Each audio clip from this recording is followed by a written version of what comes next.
just sat down here this morning and realised that my jumper matches my armchair. A little bit worrying. Makes me look a little bit like a floating head. Well, there we go. Now, why? No, why? That is my big question this morning. It's it's what I want to talk about, is why? Why me? It's one of those massive questions of life.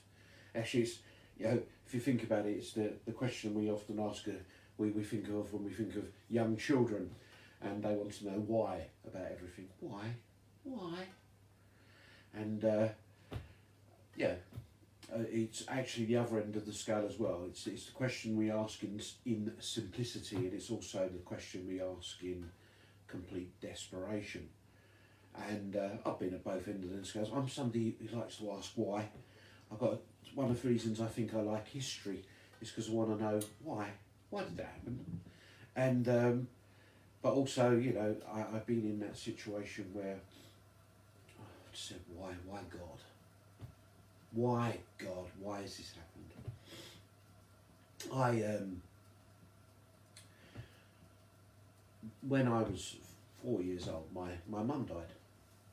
Many of you know that, but yeah, so my mum died, and for an awful lot of my life, an awful long time from my life, I have asked that question.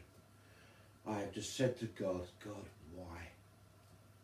Why did my mum have to die?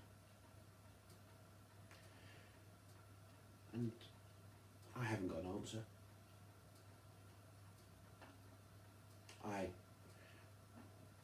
I don't think I'm going to get an answer before I die. It's something maybe I don't truly understand, or it's also part of that is that maybe part of the answer I wouldn't like. I don't know, but it's a toughie, isn't it?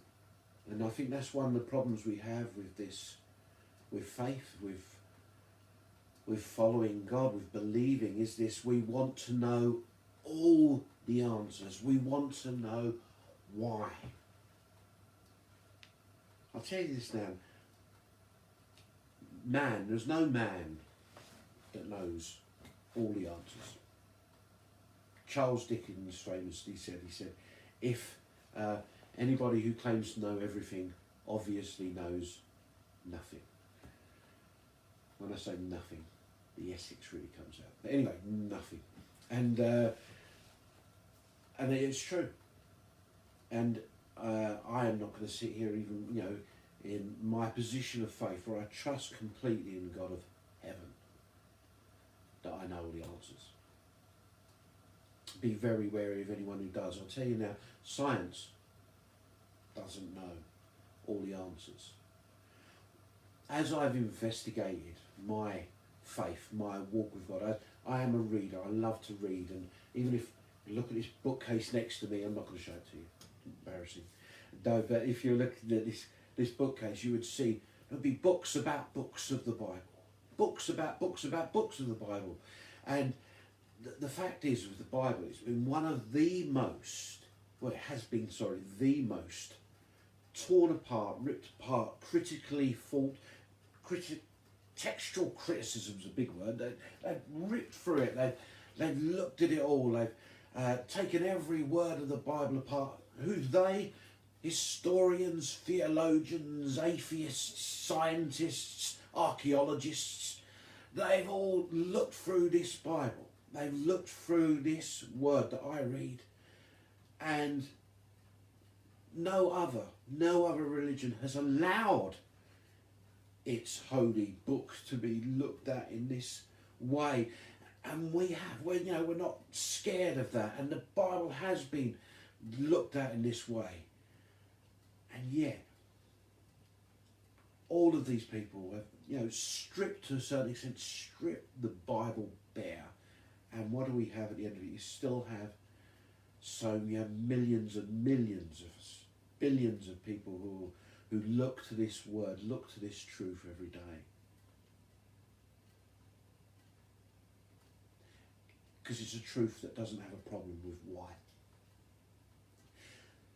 God doesn't have a problem with why.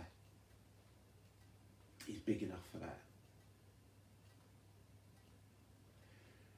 You know, there's 2 points I want to make just on why.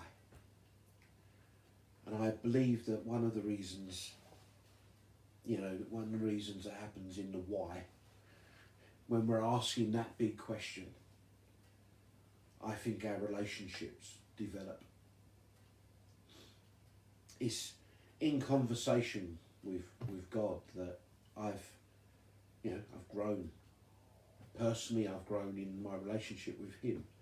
It's where I found security and safety and reassurance. It's been in those desperate times when I've shouted out, why God? You know, you can take away my health and my wealth and my home. And there's many people that have gone through this year where it's felt like so much has been taken away, and yet you will find it will come down to relationships. Relationships are key, and the core relationship that is necessary is that with God. Jesus made a way for us to have that relationship with God, so that I can sit in that honest place and say to him, God, why is this happening? I don't understand. And just have that conversation with him. You find this in one of the greatest examples of this is David. He just opened his complete honest thoughts to God and said, why? And then he said, but I trust you. And that's the thing. There will be answers we will never get until we die, or maybe never. But in the relationship, in that truth, in that place, we find the reassurance and trust. So many times I was talking about this to a friend. I was talking about this to my wife yesterday. She was saying to me, actually, the amount of times we look back and we see where that relationship has helped us through, where when we look back we don't know how we got through. The second point I just want to make about why is that sometimes we know the answer and we don't want to hear it.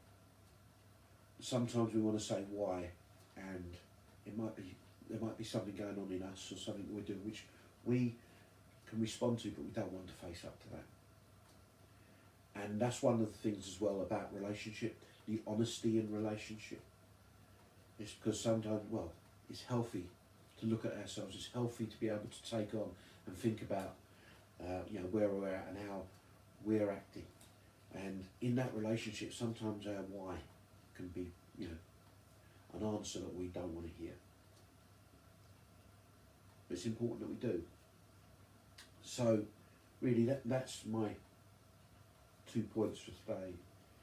In the asking of the why, in the asking of the questions, we have a God who's bigger. A God who's big enough for that. He can take your questions. And in that, our relationship will grow with him.